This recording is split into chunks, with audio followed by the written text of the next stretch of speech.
Et salut à toi, bienvenue sur ce nouvel épisode du podcast Nourris ta santé. Aujourd'hui, j'avais envie de parler des fruits secs et de leur intérêt pour le sport et surtout de parler de qu'est-ce que dit la science par rapport à ce sujet-là et est-ce que les fruits secs sont réellement bénéfiques pour les sportifs ou pas ou est-ce que c'est carrément surcoté.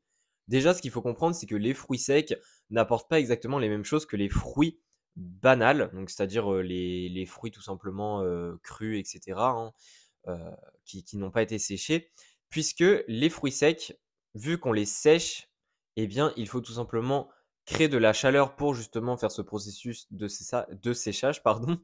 Et donc, le fait qu'on utilise de la chaleur va faire que les fruits secs vont perdre certains nutriments que les fruits, eux, vont garder en temps normal. Ces nutriments-là, pour être plus précis, c'est par exemple la vitamine C, donc une vitamine qui est sensible justement à la chaleur. Et il y a également certaines vitamines B qui peuvent aussi être diminuées dans les fruits secs, puisque, encore une fois, on utilise de la chaleur plus ou moins longtemps selon évidemment le processus utilisé. Ce qu'il faut comprendre, c'est que les fruits secs, en dehors de ça, ils ont globalement les mêmes nutriments que les fruits et que donc c'est une source alimentaire qui reste quand même intéressante, même si ici, ce qu'il faut comprendre, c'est que les nutriments sont concentrés dans les fruits secs.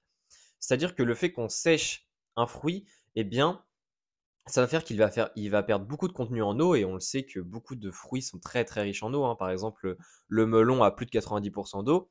Eh bien, si on enlève beaucoup d'eau, hein, il faut savoir que les fruits secs, en termes de pourcentage d'eau, eh bien, ils sont autour des 15 à 20%, alors qu'un fruit normal serait autour des 80 voire 90%. Eh bien, on se rend compte que le fait de diminuer énormément d'eau va faire que ça va concentrer les nutriments qu'il y a dedans. C'est-à-dire que, eh bien, au final, si on a par exemple un abricot séché, eh bien, il aura autant de nutriments qu'un abricot normal, sauf que vu qu'il sera séché, eh bien, il pèsera peut-être 4 fois moins lourd. Et donc, eh bien, il y aura un effet de concentration qui sera de 4 au niveau des nutriments dans l'abricot séché par rapport à l'abricot normal. Ça, c'est important de le comprendre parce que ça montre que pour une plus petite quantité de fruits consommés, eh bien, on apporte plus de nutriments pour les fruits secs. Évidemment, si on apporte plus de nutriments, ça veut dire qu'on apporte aussi plus de macronutriments, donc tout ce qui est glucides, lipides et protéines, même s'il y a principalement des glucides dans les fruits secs, et également qu'on apporte plus de calories au 100 grammes, c'est-à-dire que les fruits secs, eh bien, c'est plus de 300 calories au 100 grammes, alors qu'un fruit normal, eh bien, ça sera même pas 100 calories au 100 grammes. Donc, encore une fois, il y a un effet de concentration. Cet effet de concentration-là, il faut comprendre qu'il est intéressant pour les sportifs, puisque les sportifs, généralement, ont parfois des problématiques de avoir de gros besoins dans la journée, mais ils n'ont pas assez faim ou ils n'ont pas assez le temps pour manger tous les aliments qu'il faut pour atteindre justement ces besoins-là. L'intérêt des fruits secs ici, c'est que puisqu'il faut une plus petite quantité pour justement apporter plus d'énergie et notamment plus de glucides, hein, qui est pour rappel un nutriment très important pour les sportifs, eh bien les fruits secs sont donc intéressants pour ce type de population. Évidemment, ce qu'il faut comprendre, c'est que les fruits secs ne doivent pas être que consommés par les sportifs et également que les sportifs ne doivent pas consommer que des fruits secs, puisque l'apport en fruits est également important et notamment, comme j'ai dit, pour la vitamine C, puisqu'on ne va pas en retrouver dans les fruits secs, ou du moins beaucoup moins, et également puisque ça apporte de l'eau et encore une fois, l'hydratation, c'est quelque chose qui est très très important chez les sportifs et il faut également compter sur l'hydratation qui se fait via l'alimentation et pas seulement celle qui se fait via l'apport en eau. Donc ça, c'est super important de le comprendre et ça, c'est le premier intérêt des fruits secs pour le sportif, c'est tout simplement que ça apporte beaucoup d'énergie et que c'est très intéressant pour le sportif pour qu'il puisse apporter suffisamment d'énergie à son corps et suffisamment de glucides à son corps pour qu'il puisse performer durant ses séances de sport. Autre point très intéressant, c'est également les fibres qu'il y a dans les fruits secs puisque les fruits secs, encore une fois, c'est plus concentré et les fibres sont globalement les mêmes que les fruits, mais par cet effet de concentration-là, eh bien, il n'y aura pas les mêmes bénéfices. Et encore une fois, les sportifs vont bénéficier de l'apport en fibres, puisque, encore une fois, avoir une bonne digestion quand on est sportif, c'est super important, que ce soit pour bien absorber les nutriments, mais également pour ne pas être gêné durant les séances de sport.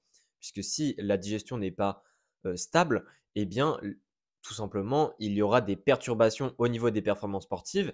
Et donc, c'est pour ça qu'apporter des fibres, qu'elles soient solubles ou insolubles, reste très important pour les sportifs. Seul point où il faut faire attention, c'est que selon le choix des fruits secs, eh bien, il y a certaines fibres présentes dans les fruits secs qui peuvent avoir des effets laxatifs. Et donc ici, c'est évidemment des fruits secs à éviter juste avant une séance de sport pour éviter d'occasionner des gènes. Donc par exemple, tout ce qui est pruneau, ça, il faut éviter. Mais il y en a également d'autres, hein, qui peuvent avoir des effets laxatifs, même si ça reste le pruneux le plus connu.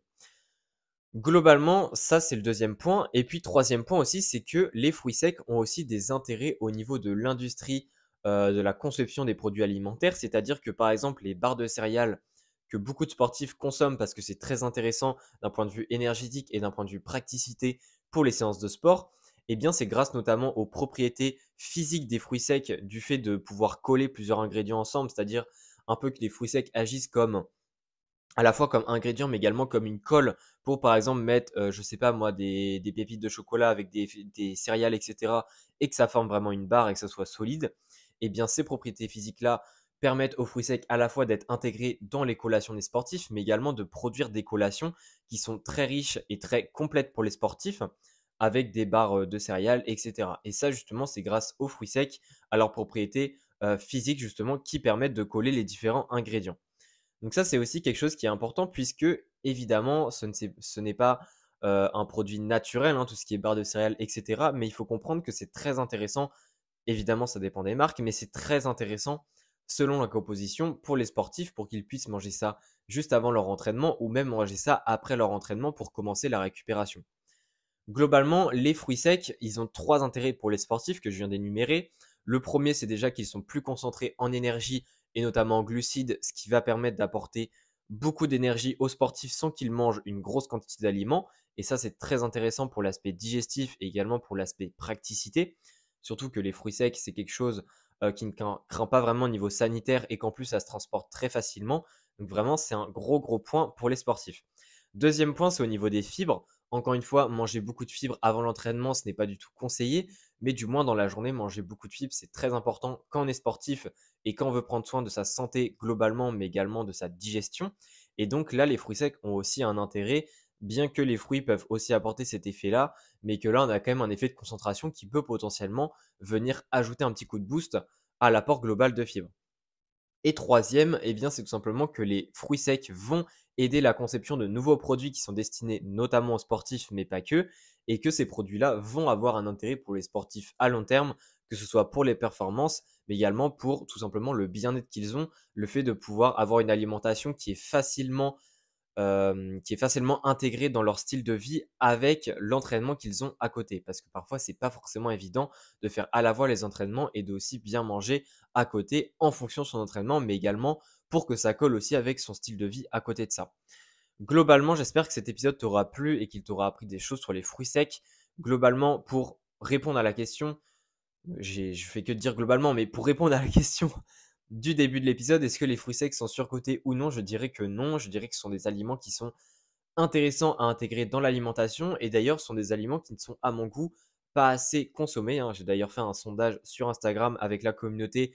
N'hésite pas d'ailleurs à me suivre, c'est Bidiatonic sur Instagram où j'avais posé la question de est-ce que tu manges souvent des fruits secs avec différentes fréquences et plus de 50% des personnes ne mangent jamais de fruits secs et je dirais qu'il y a même pas 10% des personnes qui ont voté qui mangent des fruits secs 2 fois dans la semaine au minimum. Donc on remarque quand même que c'est un aliment qui a beaucoup de potentiel et qui peut être beaucoup plus consommé.